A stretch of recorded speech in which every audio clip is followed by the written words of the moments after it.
नमस्कार। सिंहासन बत्तीसी में आज सुनेंगे 16वीं पुतली द्वारा कही गई राजा विक्रमादित्य की कहानी। आइए सुनते हैं। राजा भोज ने अपने मन में सोचा, सिंहासन तो मेरे अधीन है, किसी स्त्री के निषेध करने पर क्या मैं उस पर ना बैठूं? अपने विचार को कार्यान्वित करने के निमित्त जो ही वह सिंहासन पर बैठने को उत्सुक हुए, त्यों ही उन्हें रोकती हुई 16वीं पुतली बोली, हे राजन सुनिए। एक बार राजा विक्रमादित्य दिग्विजय करने को निकले। इस क्रम में उन्होंने 10 दिशाओं के देशों का परिभ्रमण करके उन देशों के सभी राजाओं को अपने अधीन बनाया और फिर उन्हें अपने अपने पदों पर पूर्ववत स्थापित कर दिया। अधीनस्थ राजाओं ने जो दुर्लभ और अद्वितीय वस्तुएं भेंट की, उन्हें स्वीकार कर राजा विक्रमादित्य अपने नगर को लौट आए। जब वह नगर में प्रवेश करने लगे, तब किसी ज्योतिषी ने कहा, हे राजन, 4 दिनों तक नगर में प्रवेश करने का मुहूर्त नहीं बनता है। राजा विक्रमादित्य ने ज्योतिषी की बात मान ली और वे गांव के बाहर उपवन में तंबू तनवाकर उसी में 4 दिन बिताने को तैयार हो गए। उसी समय ऋतुराज बसंत का आगमन हो गया। बसंत की शोभा देखकर सुमंत्र नाम के मंत्री ने राजा के निकट जाकर कहा, हे राजन, ऋतुराज बसंत आ गया, इसलिए आज बसंत की पूजा करनी चाहिए।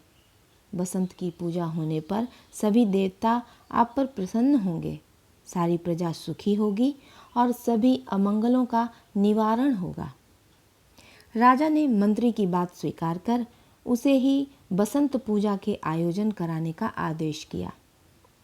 उसके बाद मंत्री ने अत्यंत मनोहर सभा मंडप तैयार कराया और विदग्ध ब्राह्मणों, कुशल नटों और संगीतज्ञों तथा विभिन्न कलाओं में निपुण नर्तकियों को आमंत्रित किया। दीनहीन, अंधे बहरे और लूले लंगड़े व्यक्ति तो स्वयं ही आ गए।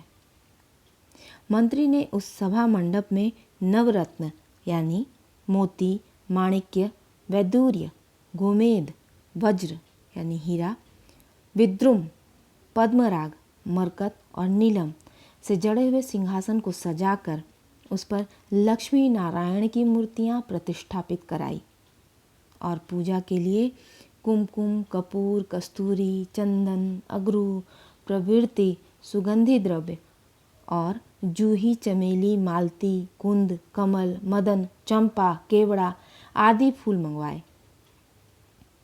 पूजा उपकरण एकत्र होने के बाद स्वयं राजा ने शास्त्रोक्त विधि पूर्वक लक्ष्मी और नारायण की षोडशोपचार पूजा की तथा ब्राह्मणों, कलाकुशलों एवं अन्य दान पात्रों को वसन, आभूषण आदि से सम्मानित किया। गायक ने बसंत राग का आलाप लेकर बसंत संगीत प्रस्तुत किया। उसके बाद राजा ने उन गायकों को पान का बीड़ा अर्पित किया। इसी बीच कन्या सहित किसी ब्राह्मण ने उपस्थित होकर राजा विक्रमादित्य को आशीर्वाद दिया। सांपों के कंगनों से सजी भुजाओं वाले धनुर्धारी शिव के विवाह के समय पार्वती ने जब काल सर्प को देखा, तब वह अत्यंत डर गई और अकचकाई आंखों के साथ सहसा नमः शिवाय का आधा उच्चारण करते ही लाज से उनका मुखमंडल झुक गया। तो पार्वती का यह लज्जावनत मुखमंडल आपका कल्याण करे। आशीर्वाद देने के बाद ब्राह्मण ने कहा, हे राजन, मेरा एक नम्र निवेदन है, निवेदन करें। राजा ने आश्वस्ति के स्वर में कहा। ब्राह्मण ने कहा, मैं नंदी नगर में रहने वाला ब्राह्मण हूँ।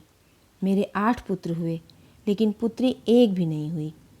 तब अत्यंत दुखी होकर मैंने और मेरी पत्नी ने देवी जगदम्बिका के समक्ष संकल्प किया कि हे माता, हमें जब कन्या होगी तब हम आपके नाम पर ही उसका नाम रखेंगे और उसी के वजन के बराबर सोना तौलकर आपको अर्पित करेंगे। साथ ही उसे किसी श्रेष्ठ वैदिक वर के लिए दान कर देंगे। समय पाकर जगदम्बिका की कृपा से हमें यह सुलक्षणा पुत्री प्राप्त हुई। अब इसके विवाह का समय आ गया है। संप्रति इसके 11वें स्थान में गुरु आ गए हैं, इसलिए यह समय किसी भी प्रकार से उपेक्षणीय नहीं है। मैं अभी तुरंत इसका विवाह कर देना चाहता हूँ। अतएव मैं अपनी पूर्व प्रतिज्ञा को पूरा करना चाहता हूँ। आपके सिवा दूसरा कोई राजा इस भूमंडल में नहीं है जो कन्या की तौल के बराबर सोना दे सकता है। यही सोचकर आपके निकट आया हूँ। राजा ने कहा, हे ब्राह्मण, आपने अच्छा सोचा है, तो जितने धन से आपका काम पूरा हो उतना धन आप मुझसे ले लें। उसके बाद राजा ने अपने भंडारी को बुलाकर कहा, हे भंडारी, इस ब्राह्मण के लिए इसकी कन्या की तौल के बराबर सोना दे दो। इसके अतिरिक्त 256 करोड़ स्वर्ण मुद्राएं अलग से दो। राजा का आदेश मिलते ही भंडारी ने उस ब्राह्मण के लिए उतना ही सोना दे दिया। ब्राह्मण अत्यंत संतुष्ट होकर अपनी पुत्री के साथ अपने घर चला गया। राजा विक्रमादित्य ने भी शुभ मुहूर्त में अपने नगर में प्रवेश किया। इसके बाद पुतली ने राजा भोज से कहा, हे महाराज, आप में यदि ऐसी उदारता और दानशीलता है तो इस सिंहासन पर बैठिए। राजा मौन रह गए। पहले की तरह ही सिंहासन पर आरूढ़ होने का उपक्रम करते हुए राजा भोज से 17वीं पुतली बोली, हे राजन, सुनिए, उदारता में राजा विक्रमादित्य के समान दूसरा कोई नहीं था। उनकी निर्मल उदारता के गुण ने तीनों लोकों में उनके यश को फैला दिया था। सभी याचक उनकी ही स्तुति किया करते थे। हर घड़ी दान लेने के वाले के मुख से निकला हुआ स्वस्ति वचन दाता के लिए बड़ा ही तृप्तिकर होता है। कहा गया है, याचकों का स्वस्ति वचन दाता के मन में उसी प्रकार प्रीति उत्पन्न करता है जिस प्रकार रणदुदुम्भी का शब्द वीरों के हृदय में युद्ध के लिए उल्लास पैदा करता है। पुतली बोलती चली गई। वीरता, धीरता, ज्ञान, कार्यशक्ति आदि गुण सभी में हो सकते हैं, किंतु त्याग का गुण तो दुर्लभ होता है। कहा गया है, सभी हिंसक पशु आपस में हिंसा करते हैं पर वे वीर नहीं कहलाते। सुग्गा आदि पक्षी भी मनुष्य की तरह पढ़ते हैं परंतु उन्हें पंडित नहीं कहा जा सकता। इसके विपरीत जो दान देने में समर्थ है वही दानवीर और पंडित कहलाता है। कुछ तो स्वभाव से वीर होते हैं और कुछ दयावीर हुआ करते हैं, लेकिन ये सभी दानवीर व्यक्ति की 16वीं कला का भी स्पर्श नहीं कर सकते। दान की प्रशंसा में पुतली मुखर बनी रही। दूसरे अनेक गुणों में दान ही एकमात्र प्रशंसनीय गुण है। पशु, पर्वत और वृक्ष निरंतर परहित में लगे रहते हैं।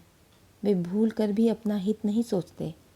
इसी त्याग वृत्ति के कारण पशुओं, पहाड़ों और पेड़ों की भी पूजा की जाती है।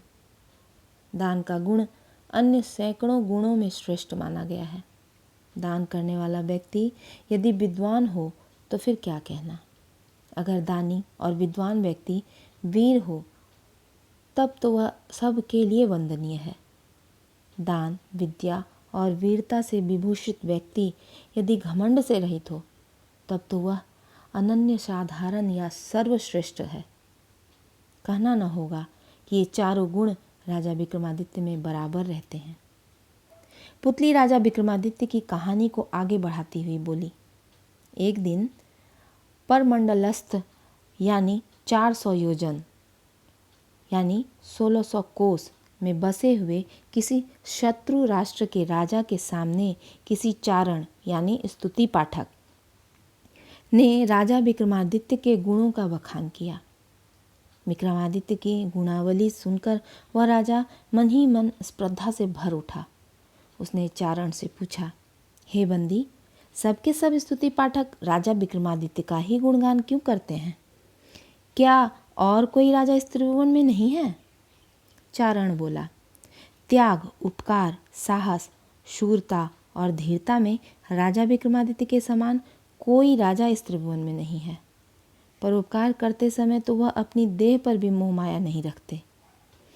चारण की बात सुनकर शत्रु राजा ने भी मन ही मन परोपकार करने का विचार किया। और किसी योगी को बुलवाकर उससे कहा, हे योगी, परोपकार करने के लिए प्रतिदिन नए नए द्रव्य उपलब्ध हों, ऐसा कोई उपाय है? अवश्य है राजन, योगी ने उत्तर दिया। अगर उपाय है तो मुझे बतलाइए, मैं उसे साधूंगा। राजा के स्वर में संकल्प की दृढ़ता थी। योगी ने बतलाया, कृष्ण चतुर्दशी के दिन 64 योगिनियों की पूजा करनी पड़ेगी और उनके आगे मंत्र का पुरस्चरण यानी स्वीकृति मंत्र की सिद्धि के निमित्त विशेष प्रयोग करना होगा। उसके बाद जपे हुए मंत्र की संख्या का दशांश हवन करना पड़ेगा। हवन के अंत में पूर्णाहुति के निमित्त अपने शरीर को ही अग्नि के लिए अर्पित करना होगा।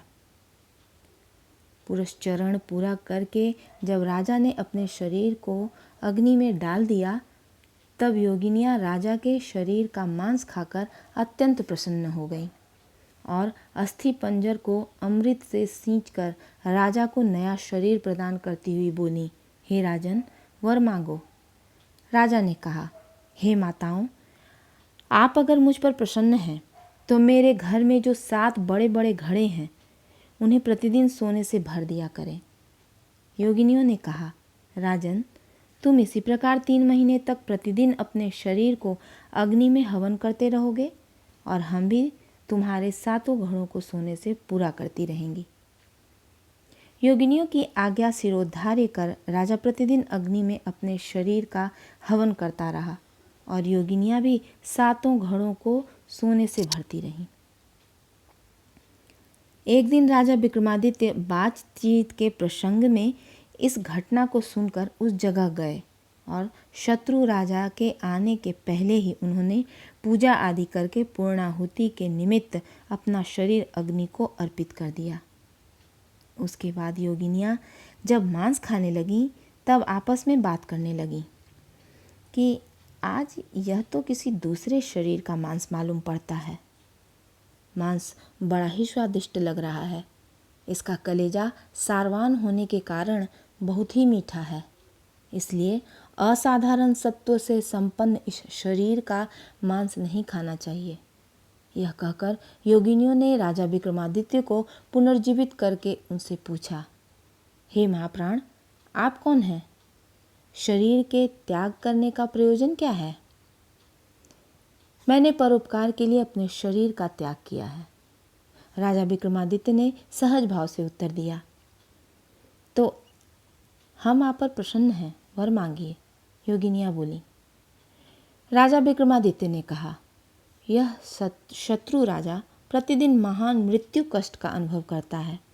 अगर आप मुझ पर प्रसन्न हैं तो इस राजा को मृत्यु कष्ट से उबार दीजिए और शरीर का हवन किए बिना ही इसके 7 बड़े घड़ों को प्रतिदिन सोने से पूरा करते रहिए। योगिनियों ने कहा, हम वैसा ही करेंगे। इस प्रकार महान परोपकारी राजा विक्रमादित्य अपने परोपकारी शत्रु राजा के निमित्त योगिनियों को प्रसन्न करके अपने नगर वापस आ गए। यह कथा सुनाकर पुतली ने राजा भोज से कहा, हे राजन, आप में यदि इस प्रकार की परोपकार भावना, धीरता और दया है तो इस सिंहासन पर बैठिए। राजा भोज निरुत्तर रह गए।